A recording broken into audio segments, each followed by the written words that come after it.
ایک گھر کی بیٹی افسانے کو باقاعدہ پڑھنے سے پہلے میں آپ کو یہ بتانا چاہوں گی کہ بڑے گھر کی بیٹی پریم چند کا افسانہ ہے۔ اس کے علاوہ ایک محاورہ ہے جو کافی مشہور محاورہ ہے کہ بڑے گھر کی بیٹی ہے تو مجھ سے پنجہ لڑا لے، یعنی اگر ہمت اور طاقت ہے تو مجھ سے مقابلہ کر لو۔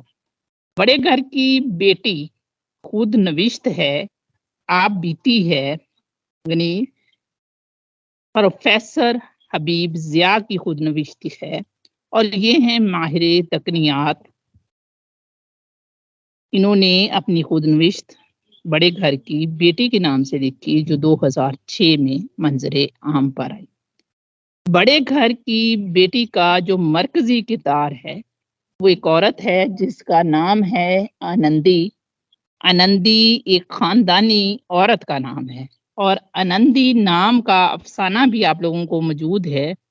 غلام عباس کا آپ لوگوں کو معلوم ہے، جو ایک شہر کے جو طوائفوں کا شہر ہے اس کے بسنے اور اجڑنے اور اسے اس علاقے سے نکالنے کے بارے میں ہے۔ پریم چند کے افسانے کے ادوار ہم نے پڑھے تھے۔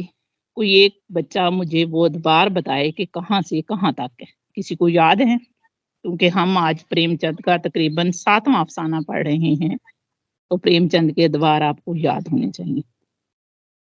بتا سکتا ہے کوئی یا میں بتاؤں؟ جی میم ان کے 5 ادوار ہے۔ ادوار نہیں، 4 بتائے تھے آپ کو میں نے۔ کوئی اور؟ جی میم، ایک 1903 سے لے کے 1909 تک، ویری گڈ، پھر 1909 سے لے کے 1920 تک، زبردست، 1920 سے 1932 تک، اور پھر 1932 سے 1936 تک۔ جی اس کو یاد رکھنے کا طریقہ بتاتی ہوں۔ پہلا دور 6 سال کا ہے، ابتدائی جی کوشش 1903 سے 1909 تک۔ دوسرا دور 12 سال کا ہے، 1909 سے 1920 تک، پھر 1920 سے 1932 تک، اور آخری دور جو سب سے زیادہ اہم ہے جس میں انہوں نے سماجی جبر اور کسانوں کے حالات کے بارے میں لکھے، وہ 1932 سے 1936 تک ہے۔ جی آج کے افسانے کے کردار ہیں بھوپ سنگھ، سری کنٹھ، آنندی، لال بہاری سنگھ، بھینی مادھو سنگھ۔ اس افسانے کا مرکزی کردار آنندی ہے جو اس افسانے کی ہیروئن بھی ہے۔ افسانے کا تھیم یہ ہے کہ اعلیٰ خاندان اور اعلیٰ نسل سے تعلق رکھنے والی سلجھی ہوئی عورت وہ مشترکہ خاندانوں کو سنوار دیتی ہے اور حالات سے سمجھوتا کر لینے والی سگڑ عورت ہوتی ہے۔ اعلیٰ خاندان سے مراد اعلیٰ اقدار اور اعلیٰ حسب نسب والا خاندان ہے۔ اگر اس افسانے کا خلاصہ دیکھیں تو آنندی ایک بہت اونچے خاندان سے اس کا تعلق ہے، یعنی نواب گھرانے سے تعلق ہے، اور برے حالات کی وجہ سے اس کے باپ اس کی شادی سری کنٹھ سے کر دیتے ہیں۔ سری کنٹھ جو ہے اس کو وہ اس طرح جانتے ہیں کہ وہ BA پاس ہوتا ہے، وکیل ہوتا ہے، وہاں نوکری کر رہا ہوتا ہے۔ بہاری لال جب اس سے بات چیت کرتے ہیں تو انہیں پتہ چلتا ہے کہ یہ سلجھا ہوا نوجوان ہے اور اس کے پاس تعلیم بھی ہے۔ صرف یعنی سری کنٹھ کی جو ایک عادت سب سے نمایاں تھی کہ وہ پرانے رسم و رواج اور مشترکہ خاندان کو بہت پسند کرتا تھا، اور آنندی جس کا تعلق ایک نوابی خاندان سے تھا، اس کے گھر میں تھوڑا سا آزادانہ ماحول تھا، سیر و تفریح کا ماحول تھا، دلچسپیوں کی وہ عادی تھی۔ سسرال میں وہ ساری سہولیات نہیں تھی، لیکن اپنے حالات کی وجہ سے سری کنٹھ سے شادی کر دی جاتی ہے آنندی کی۔ اب آنندی اس ماحول میں آ کر اسی ماحول میں ڈھل جاتی ہے۔ ایک دن لال بہاری سنگھ جو کہ آنندی کا چھوٹا دیور ہے، وہ گوشت لاتا ہے شکار کر کے اور اپنی بھابھی کو کہتا ہے کہ اسے پکا دو۔